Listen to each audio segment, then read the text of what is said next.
Welcome to the Dr. BMS channel. It's another day when we get to discuss matters of psychological interest to us and our children. This is the Dr. BMS, and before we continue, remember to subscribe and to like the video. In today's video, we discuss about disciplining our children. In the recent past, there's been a lot of conversation going around, especially about indiscipline of our children, and it has been seen in schools where several schools have gone up in smoke, with our children being the ones burning this school.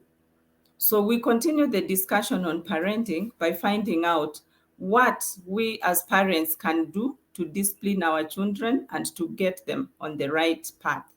So as well, welcome. My name is Catherine Amulundu, and I'm happy to be here with you to discuss this very important topic. So when we look at disciplining your child, what does it entail? And what is discipline? So discipline is a process. It's a process of learning, and it's a process of helping your child to learn what is acceptable and what is not acceptable. So you can see discipline starts squarely at home, and it starts as early as you get your child. So discipline is underpinned in a process of learning family values. So for successful discipline process, then the family must have values which are well spelled out, they are communicated, and then they are passed down to the children over a period of time. So discipline is really the role of parents, and as parents, we can't run away from this very important area and responsibility which has been bestowed on us by nature and by God Himself. We remember as parents, we are co-creators with God. We are given children. And as children come to us, they come to us as blank slates. What they know, what they become in life is influenced in a very large percentage with what we teach them and what they learn from home. The homes are the first areas where children are going to learn what is acceptable and what is not acceptable. And this process of learning and instilling discipline in our children thrives in an environment that is warm and loving. So we need as parents to strive from as early as possible to create a warm and loving environment for our children so that they are able to learn. If you remember when we talked about the development of our children in the early years, we said the very first thing our children learn is how to trust the environment, depending on the care we give them, and how to trust in others and to believe that others will take care of them. You remember the basic trust and basic mistrust stage of development. So it's during this stage where even discipline is installed. And at this point, we need to establish the basics. What is agreeable, what is not agreeable, what is good behavior and what is not good behavior.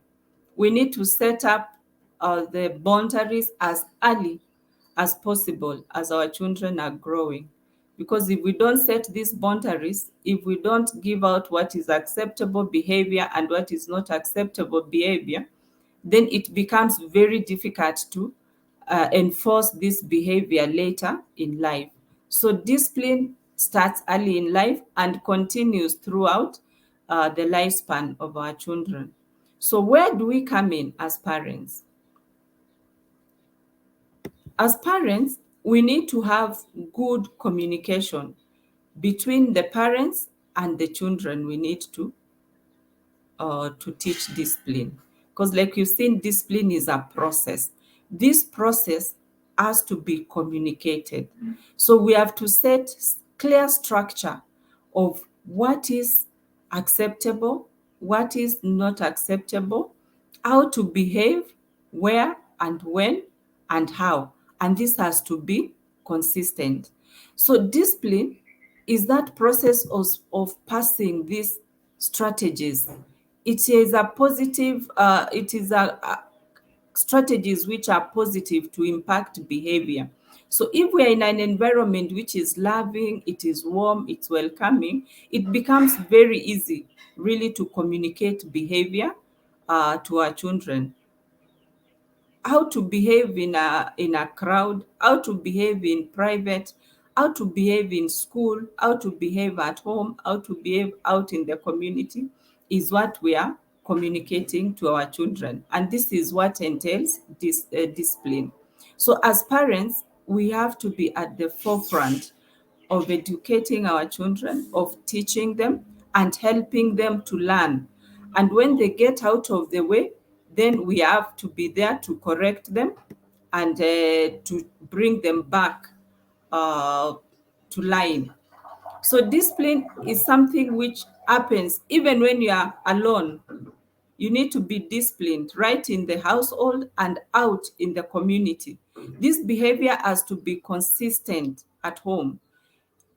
Words like thank you, please, may I, could I, those are words which are consistently taught. And if this child learns to use such respectful words and kind words at home, then they are going to take these words outside to the community. Even as they play with other children, they are going to learn how to ask for their toys, for example, in a respectful manner.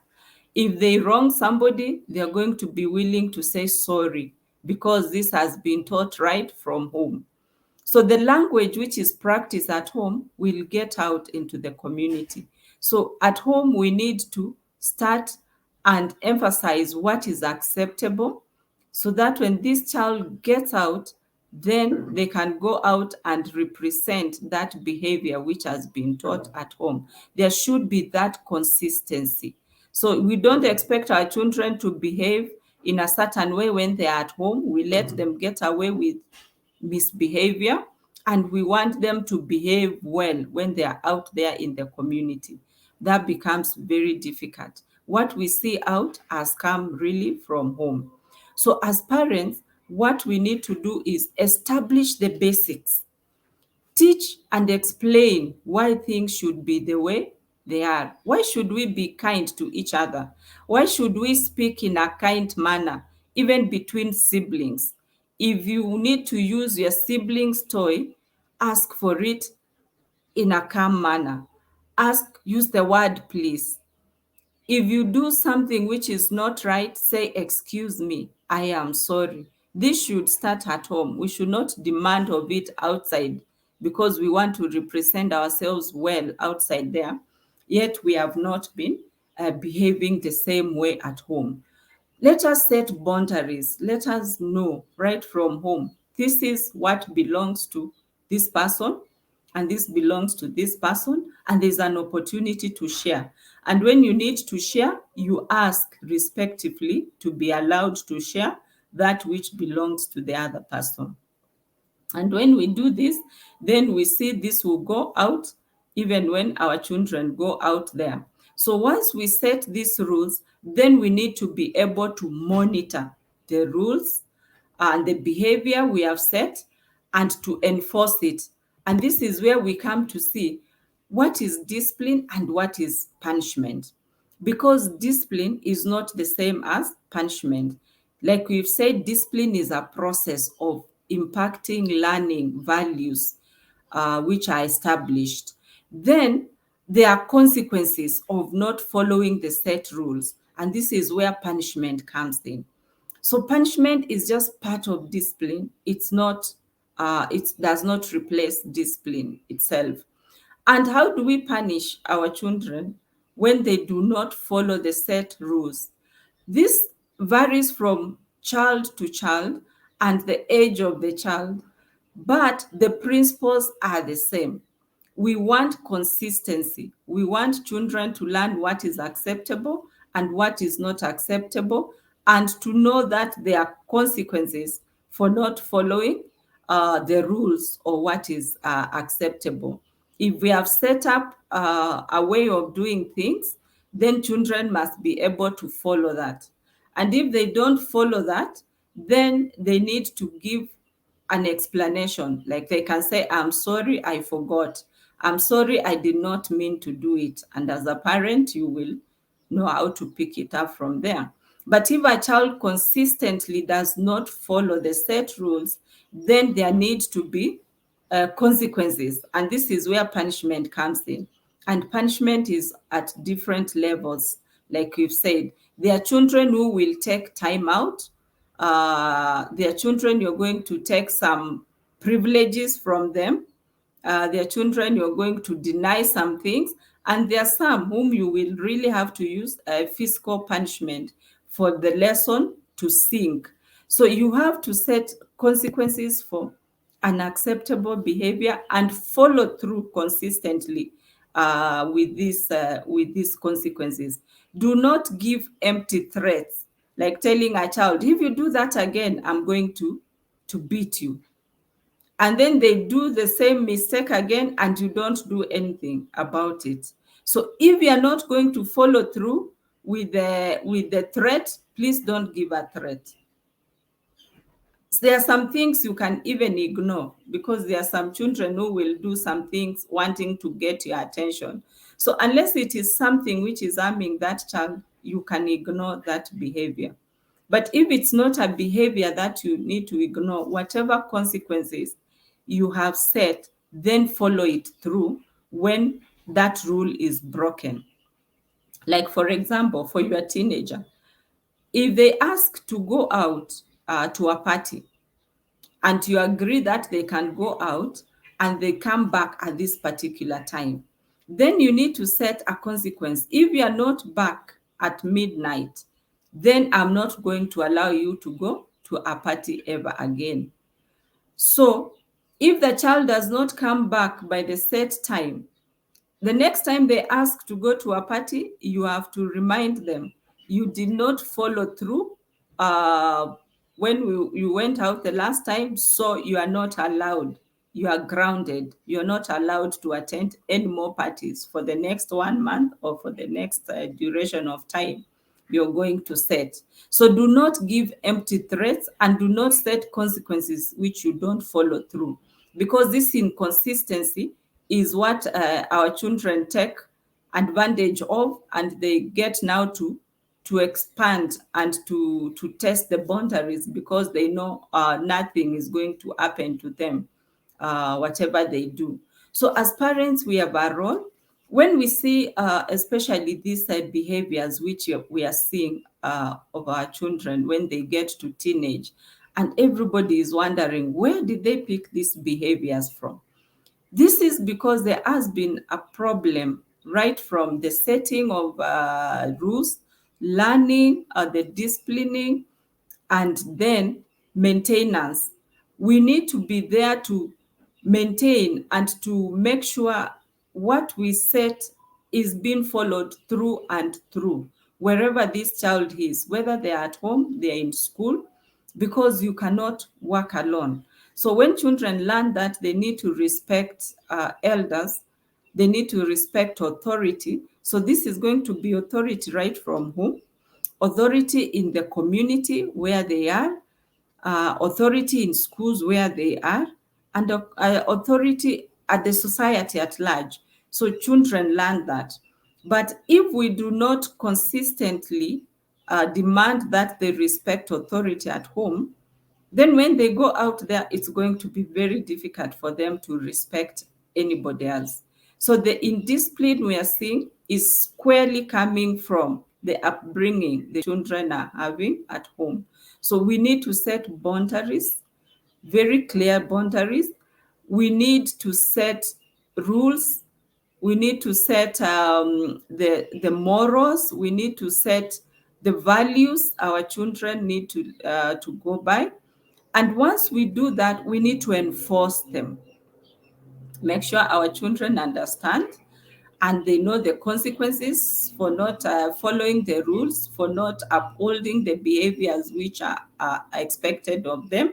And the consequences should be severe enough that they can be serve as a deterrent to this child.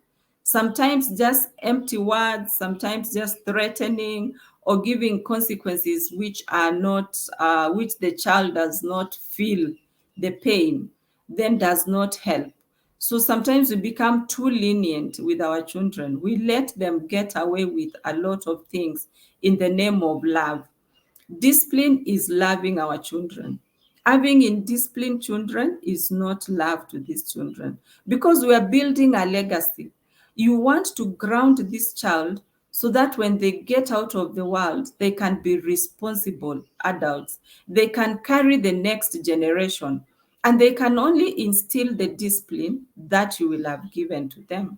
So if you don't pass the right kind of discipline, then you will have failed in your role as a parent. You will have failed in your role in molding the next generation and making the world a better place. You cannot work alone. We need to work together. This is a collaborative venture to bring up a child. It takes a community to bring up a child. So in the neighborhoods where we are, it has to start from there. We have to set acceptable behavior even at the community level where we are. We have to set acceptable behavior even in our institutions of learning, in schools, higher education, colleges. Every place, there needs to be a set of rules of what is acceptable and what is not acceptable. And then there needs to be consequences for when people break these rules. We have rules for adults. For example, we have the justice system. We have rules of this country. We have our constitution, which guides us. We know what is acceptable, what is not acceptable. The Bible itself, God himself, gave us a set of rules. We have been given the 10 commandments to guide our lives. So as parents, would not be very responsible behavior to have children and have no rules which guide them, or to have children set rules and not follow them through. So we need to set rules which are communicated consistently to our children, and then we follow through with these rules and the consequences for not following up the rules. Because if we don't train our children when they are young, the world will train them. And the school of the world is not as lenient as we are as parents. So if we are not firm, our children will learn the hard way. The justice system will catch up with them. They will serve jail terms. And this is not what we want for our children and the next generation. So we are here to say, let us take that God-given role we have been given as parents to guide our children, to discipline them. And this is the only way we can have a disciplined society.